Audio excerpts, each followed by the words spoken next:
one game week left to go and one free transfer left for us all to make changes to our team to try and either consolidate a really good finish or make up some ground, like me, for something that's not so good. So here are players to buy and avoid for game week 38. Now, there's going to be a bit of a theme with the teams and players that I talk about in this video. It applies to pretty much all of them, but players that I'm suggesting people should buy this week are ones that have something left to play for. And my first example of that is Leeds United. They've got Tottenham at home as their final fixture of the Premier League, and they need to win or get a result to stay safe this season. As I said, Tottenham at home I think is a fantastic fixture for them, and I've got a feeling there's a bit of a narrative behind Leeds United that Big Sam is going to do a rescue job on them. I feel like the players they have are good, the likes of Rodrigo, Harrison and Bamford are consistent. Well, I say Bamford, not so much. Rodrigo's been a good option this season, and Harrison, whilst he's not been lighting the world up, consistently season on season, he gets a good level of points in returns. So I think the three of them particularly, I wouldn't look at Ayling and McKennie, the fourth and fifth players for expected points.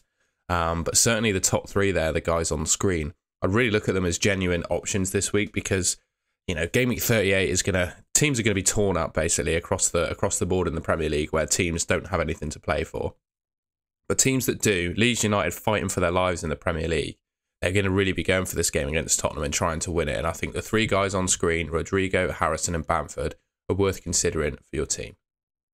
Now next up, again, we talked about players with something left to play for, but I feel with Man City, it doesn't really matter. They're always going to show up and they're always going to pretty much play well.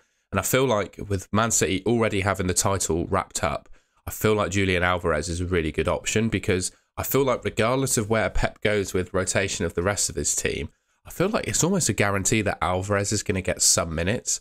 The title's already wrapped up. You know, Erling Haaland can play sort of 45, 50 minutes and then be subbed off for Alvarez, or Alvarez could be starting games for all we know. I mean, he has been doing that in the Premier League of recent. So I just think he's a great option. I really like him, especially whether City had the title wrapped up or not, to be honest, going into game week 38. I always felt he was going to be an option with, you know, the Champions League final, the FA Cup final left to play for Man City. There's lots of, you know, games coming up where they're going to want their first choice players playing. I think Alvarez really benefits from that, especially going into game week 38. Brentford away, it's not the best fixture in the world, but I certainly think it's one that Man City can score in. And for $6 million for a Man City striker, I don't think you can go wrong. Now, this guy certainly doesn't have an easy fixture, I'll admit, but he's back, he's playing for Fulham, and he's just scored a brace against Crystal Palace. It's Alexander Mitrovic. He's a 90-minute man. You know, you can guarantee he's going to play every game for Fulham that he's fit for. He's their star player. He's on penalties, and I remember, obviously, Andreas Pereira's had a bit of a terrible injury, to be honest, to end this season. But I just remember every time Fulham had a corner, the ball almost found its way to getting on Mitrovic's head. And I think just the ban, he proved that he can score goals against pretty much anyone. He gave Van Dijk a torrid time at the start of the season, etc., etc. So I feel like Mitrovic is a really good option. I know Man United on paper feels like a difficult game, but Man United have nothing left to play for. And I feel like their final home game of the season in game week 38, we could see some rotation in that Man United team, particularly in the defence. I feel like we could see some sort of second fiddle players coming in. And I feel like that really benefits Mitrovic to the point where he could score some goals. Underlying numbers, really, really good. 0.64 expected returns per 90. He's one of the top strikers in the Premier League. And I think one of the top options to consider bringing into your team. Okay, my next one is another team, and Everton. Again, similarly to Leeds, they need to get a result against Bournemouth to guarantee their safety. I think they're going to be going into that game in game week 38 trying to win it.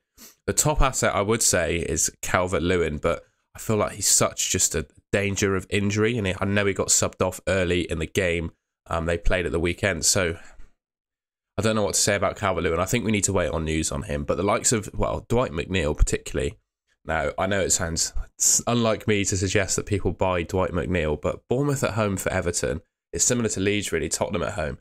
Both teams have got good fixtures, and fixtures I think they can score goals in. And Dwight McNeil's been, well, arguably Everton's best player under Sean Dyche so far. I don't really think they've had a best player, to be honest, but Dwight McNeil's probably up there.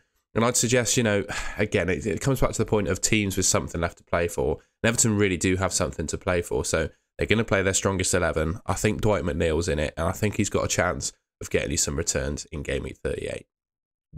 Then my final player to look at buying is James Maddison. Again, it's similar to the Leeds and Everton narrative, really, for me. Maddison, in my opinion, is still Leicester's star player, and they're playing for their future in the Premier League. They've got no greater motivation going into that West Ham game than trying to stay up. And they are the team at the moment that I think are in the most trouble and really need to win that game and also rely on other people's results to stay in the league. So there's going to be no question that Maddison is going to be going guns blazing, trying to score or get as many assists as possible. And for me, West Ham, they're already safe, and I feel like their focus now is on that Europa Conference League final. I saw after they got into the final, they were all celebrating and drinking in the dressing room. I don't really have an opinion on, I'm not a West Ham fan, so I don't really care, but it didn't feel like they were properly preparing themselves for the next Premier League game.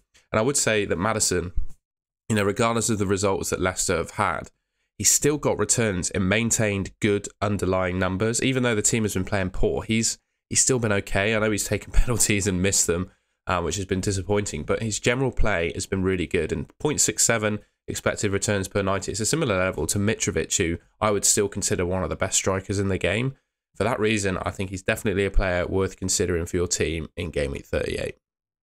Now, this next slide, it's not necessarily telling you to rip up your teams and sell players from these teams, but for me, you know, the likes of United, Wolves, Palace, Chelsea, Forest, Newcastle and Bournemouth. Man United and Newcastle, top four is secured for those two teams now. So for me, they don't really have anything left to play for now. And we could expect some, you know, youth players coming in for Game Week 38 and a bit of a chop and change to the team.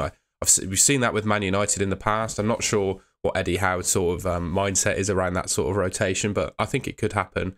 And the other teams I mentioned, their leagues are sort of just finished, really. Chelsea, I wouldn't trust them anyway. Wolves, Palace, Bournemouth and Forest, you know, they're safe. There's not really much they can gain from, you know, there's nothing to chase for them now. They're safe and they're too far away from Europe to qualify. So for me, they don't really have as great a motivation to play in Game Week 38 as some of the players in teams that I've listed before. So for that reason, I certainly wouldn't be selling players from these teams, but I don't think it's the best idea to be buying players from these teams.